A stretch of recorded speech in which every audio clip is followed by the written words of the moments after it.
ಇಲ್ಲಿ ಒಂದಾಗಿ ಸೇರಿರುವ ಈ ಸಂದರ್ಭದಲ್ಲಿ ನಿಮ್ಮ ಪ್ರತಿಯೊಬ್ಬರನ್ನೂ ನಾನು ಪ್ರೋತ್ಸಾಹಿಸಲು ಬಯಸುತ್ತೇನೆ. ಬಹಳ ವರ್ಷಗಳ ಹಿಂದೆ ನನ್ನ ಪತಿಗೆ ದೇವರು ಹೆಚ್ಚಿನ ಸಭೆಗಳನ್ನು ಸ್ಥಾಪಿಸಬೇಕೆಂಬ ಒಂದು ದೈವಿಕ ದರ್ಶನವನ್ನು ಕೊಟ್ಟಿದ್ದರು. ಆ ದರ್ಶನವು ಬಹಳ ದೊಡ್ಡದಾಗಿತ್ತು, ಆದರೆ ಅದಕ್ಕೆ ಬೇಕಾದ ಹಣಕಾಸಿನ ಸಂಪನ್ಮೂಲಗಳು ಇರಲಿಲ್ಲ. ಆದರೂ ಅವರು ಹೊರಗಿನಿಂದ ಸಹಾಯವನ್ನು ಹುಡುಕಲಿಲ್ಲ. ದೇವರು ನಮ್ಮ ಸ್ವಂತ ಸಹವಾಸದವರಲ್ಲಿಯೇ ಜನರನ್ನು, ನಾಯಕತ್ವವನ್ನು ಮತ್ತು ಅಗತ್ಯವಾದ ಹಣಕಾಸನ್ನು ಎಬ್ಬಿಸುತ್ತಾರೆ ಎಂದು ಅವರು ದೃಢವಾಗಿ ನಂಬಿದ್ದರು. ಇದೇ ನಂಬಿಕೆಯಿಂದ ಪ್ರತಿವರ್ಷ ನಡೆಯುವ ಈ ವಿಶೇಷ ಪ್ರಾರ್ಥನೆ ಮತ್ತು ಕಾಣಿಕೆಯ ಸಮಯ ಆರಂಭವಾಯಿತು. ಇದು ಕೇವಲ ಹಣವನ್ನು ಸಂಗ್ರಹಿಸುವ ಕಾರ್ಯಕ್ರಮವಾಗಿರಲಿಲ್ಲ. ನಾವು ಒಂದೇ ಕುಟುಂಬವೆಂಬುದನ್ನು ನೆನಪಿಸಿಕೊಳ್ಳುವ ಸಮಯವಾಗಿತ್ತು. ಪ್ರತಿಯೊಂದು ಸಭೆಯೂ ಒಟ್ಟಾಗಿ ಪ್ರಾರ್ಥಿಸಿದಾಗ, ಒಟ್ಟಾಗಿ ಕಾಣಿಕೆ ಸಲ್ಲಿಸಿದಾಗ, ನಾವು ನಮ್ಮನ್ನೇ ಮೀರಿ ದೇವರ ಮಹತ್ತರ ಕಾರ್ಯದ ಭಾಗವಾಗುತ್ತೇವೆ.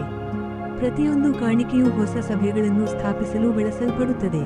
ಪ್ರತಿಯೊಂದು ಪ್ರಾರ್ಥನೆಯೂ ದೇವರ ಸೇವೆಯನ್ನು ಬಲಪಡಿಸುತ್ತದೆ.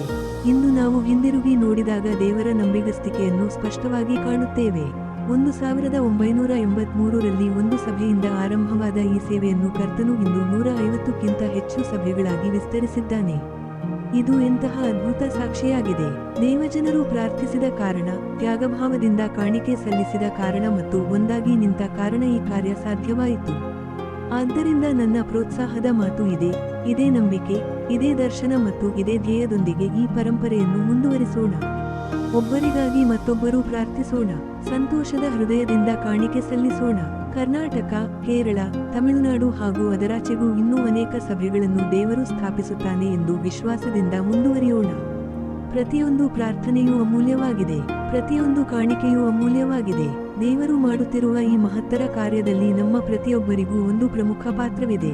ಕರ್ತನು ನಮ್ಮೆಲ್ಲರನ್ನೂ ಒಂದಾಗಿ ಐಕ್ಯಗೊಳಿಸಿ, ತನ್ನ ಮಹಿಮೆಗಾಗಿ ನಮ್ಮನ್ನು ನಿರಂತರವಾಗಿ ಬಳಸಲಿ.